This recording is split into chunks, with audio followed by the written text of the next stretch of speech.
Also at the Alamo Drafthouse, Joker Folie À Deux. I do. You have the best choices because these are all ones that I've seen today.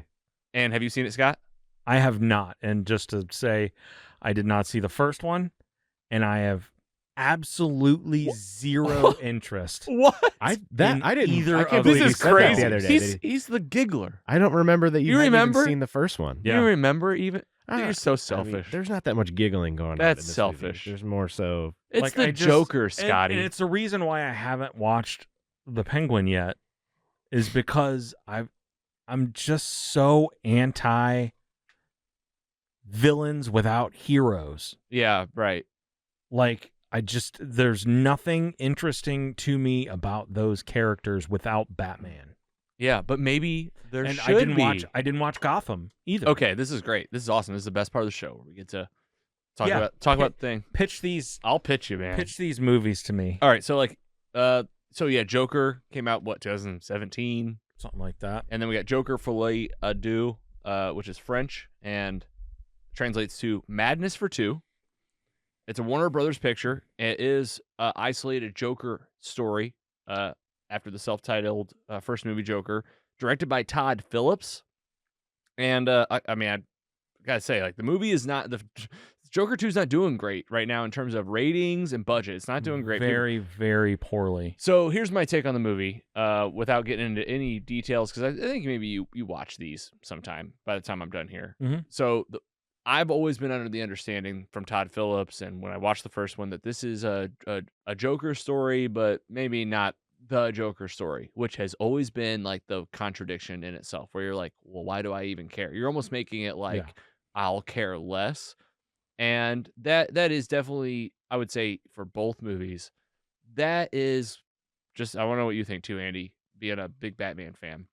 I do think that's pretty true. Like, it's not, I don't want to give any spoilers about the movie, but for someone that, like, you're over there saying, like, you'll never watch it, I'm like, I'm not saying I never watched it. I'm all saying right. There's been nothing that's interested me in these movies at all, because I know Batman's not involved. And I don't want to spoil it. And I know Batman probably won't be involved. All right, so there's a little Batman nod in the first one. Okay. For sure. And you're like, my take after that first movie was, okay, this Joker might be a little bit more than we thought.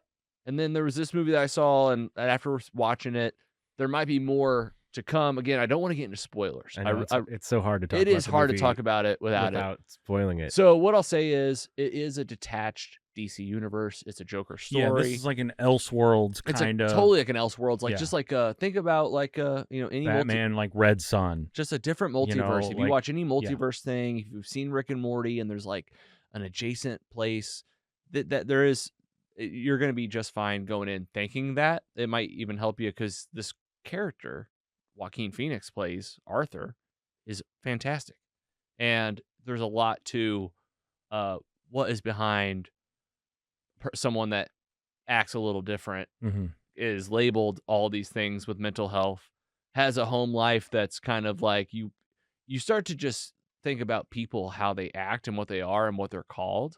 And the show for that is beautiful. The movie is so beautiful. And the second one, you heard rumors that it was kind of musical. I'm not going to you needed to know going in. It's very musical. Like, it's like a musical. Yeah. In the way that, like, it kind of does it through a lens of mental health again, with individuals, Joaquin Phoenix playing the Joker, Lady Gaga playing Harley Quinn. Okay? I'm a huge Gaga fan. Yeah, same. I'm a huge Harley Quinn fan. Yeah. Let's see what's going on here. This is still that Elseworlds type thing, right? If you're the DC fan and you're coming for, like, Joker and Harley, like from the animated series or the comics, or from even like Suicide Squad, the OG one, where they had like a little, like, the Joker and Harley were pretty cool in that one, with like the purple Lamborghini and fighting Batman. Like, there was only like 3 minutes of it, but it was pretty cool. If we could have got a whole movie of that, I think we all would have been like thrilled. Well, yeah, a little more happy, I think. And so this movie is not that. It is not that. It is individuals going through this, mental state, and you're seeing it through the perspective of, like, each of them, through intense, dramatized scenes and songs and music. So you just have to go in knowing that, because if you're that DC fan that's looking for the other stuff, you're not going to find it. Personally, I loved both movies. Rating, I'll rate the first one 3.8. I'll rate the second one 3.6. Like, truly loved them. They're beautiful. I cried. I laughed. Carrie is a huge fan. She's a Gotham diehard, the TV show. Okay.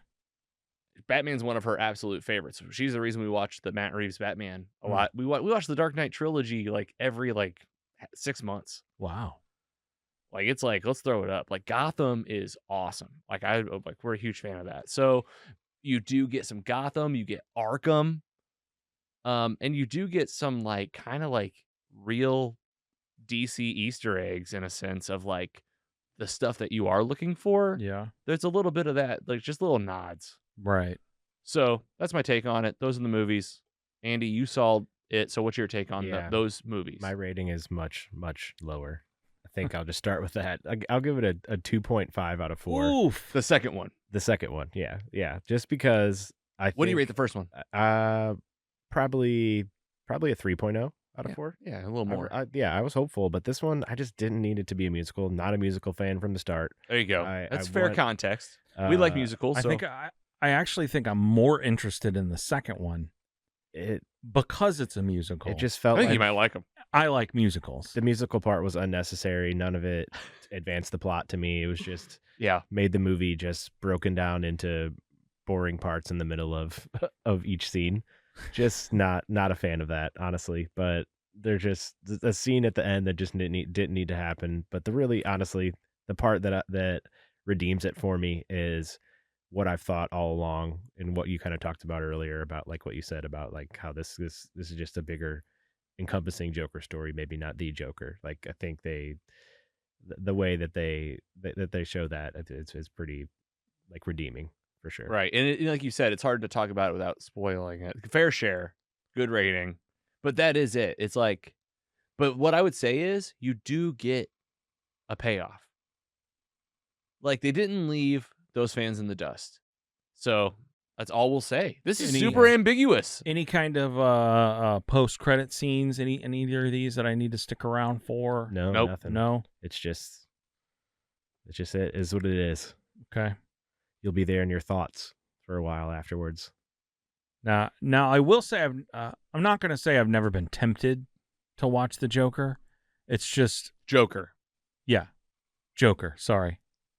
It's never. You'll love it, I think. You think so? Yeah. It's just, I don't know. It gives it gives a take also on what the Joker could be. Yeah. If you see the Joker and you're Heath Ledger Joker, Mark Hamill's Joker in the animated series, you see these Jokers and you're that's perfect, right?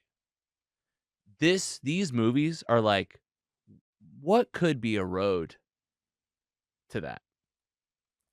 And I love that. Yeah. You're how could you end up being almost trying to be vague, but it is that where you're man, you're what is the Joker? You're what are these villains? Right. That's what I think it kind of does. I will say from an outside perspective, it seems like something that's more grounded and more real world than totally. superhero. Yeah. Yes, absolutely. Over the top, guys jumping from rooftops and swinging on, throwing batarangs and, $1 billion crime fighter. This seems like this could be a real life story. Right. And it also takes place, I think, in the 70s or the 80s. That's kind of, that's kind of so it's technology's kind a little of drab. There's no smart. The color palette seems kind of, 70s, 80s. In TV, TV plays a big role in how a media happens with an audience, and how does Gotham become as crazy as it is? Mm-hmm. That's what's going on in these movies. Okay. So.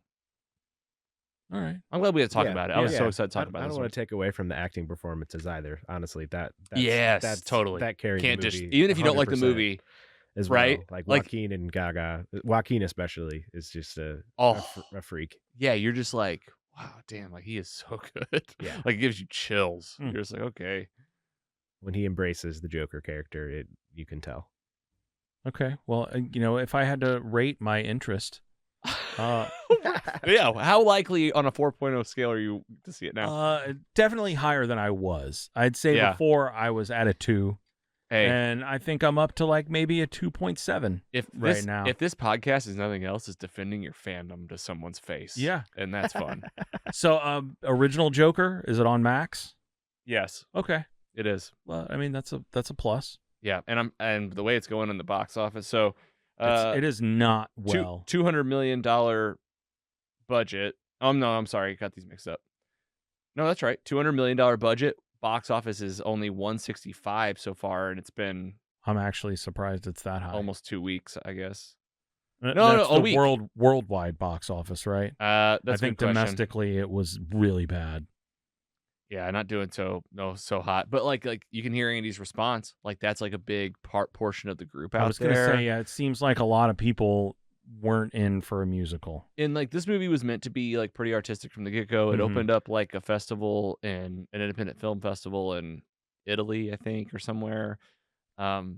So when you got a Joker title that's like a DC superhero thing, and you know that a lot of diehard fans won't be into it, you gotta like Scotty was like a superhero nerd. I'm not really wanting to see it. And then you got people that are like, well, I don't even know who the Joker is. I'm not even a superhero fan. Right. Like, I'm not going to go see it. Yeah. Like, this movie has a tough road. Yeah. You know? Good point. It's 33% on Rotten Tomatoes, 5.3 on IMDb, and 32% on Fandango. So we'll see how it does. You heard the take here.